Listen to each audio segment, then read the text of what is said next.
Matapos nilang maipasa ang pagsubok sa barko ng kapitan, ang grupo ni Gon, Kurapika at Milorio nakarating namin ligtas at walang aberya sa Dole Harbor. Maraming pong salamat, Kapitan! Ang saya po! Wala yun, bata! Mag-enjoy din akong may sakay kayo. At bilang pagtanaw ko ng pasasalamat sa pag-aliw niyo sa matandang ito, hayaan mong bigyan kita ng espesyal na tip. Ano po yun? Tumingin ka doon. Nakikita mo ba yung higanting puno ng sedro doon sa pinakatuktok na bundok na yan? Opo. Doon kayo dapat unang magtungo. Shortcut yan papunta sa lugar ng exam. Talaga po, shortcut? Basta doon sa punong yun? Ang galing! Sige po, gagawin namin yun. Salamat po. Good luck sa inyo, ha? Kayo din po, Kapitan! Mag-iingat po kayo! Wala kang dapat ipag-alala, Jin. Lumalaki bilang isang mabuting batang anak mo.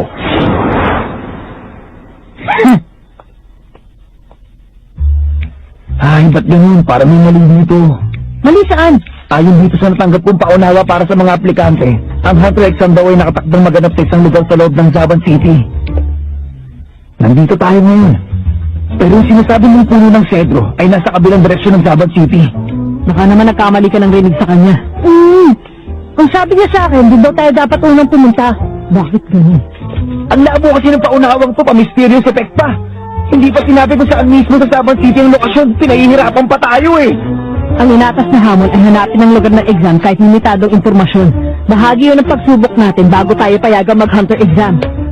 Alam ko yun, oh. Ano bang palagay mo sa akin? Hindi makaintindi? Pupuntahan ko pa rin yung puno para makita. Sigurado ako may magandang dahilan si Kapitan. Hoy, teka.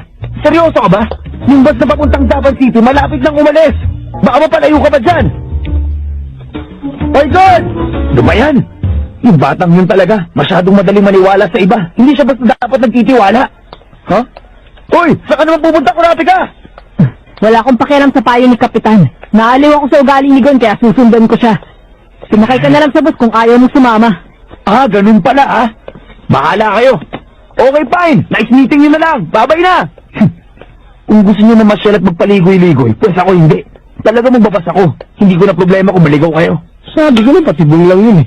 Buti na lang wala ni isa sa mga bus na yun na nakarating sa Zaban City. Pag mga baguhan talaga, ang daling mauto ng mga ganun pakala. Ayun, kawawa mga loko. Hoy, kayo dalawa! Hintayin niyo ako!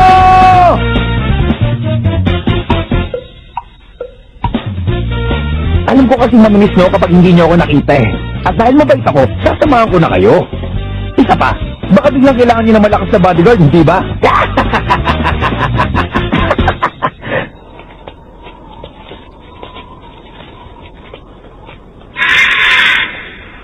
Wow, nakakatakot naman ang lugar na to. Bakit parang walang isang kaluluwang nakatira? Meron! Marami nga sila eh. Ha? Saan?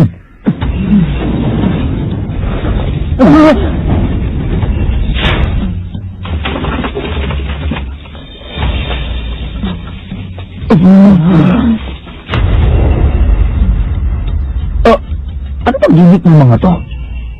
Kagimbal-gimbal. Ha? Kagimbal-gimbal? Kagimbal-gimbal. Kagimbal-gimbal?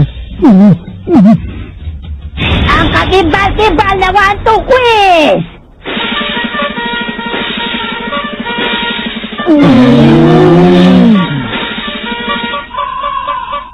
Kung kayong tatlo ay patungo doon sa puno ng sedo sa ibabaw ng bundok, kailangan nyo munang makalampas sa bayang ito at sa